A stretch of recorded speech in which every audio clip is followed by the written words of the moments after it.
هلکه فراز چک که داسې وایه دا چل دی عجب مشهیر وو د خیره سره د ارامي ډېر زیات لته وي منډې به راکنه خطوي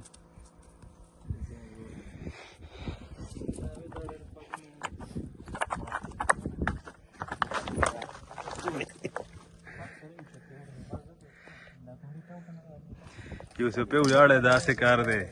دا را سره دوه ماشومان راغلي دي یم ځان لړوچ دی یم څو نه دي صلی الله تر اوسه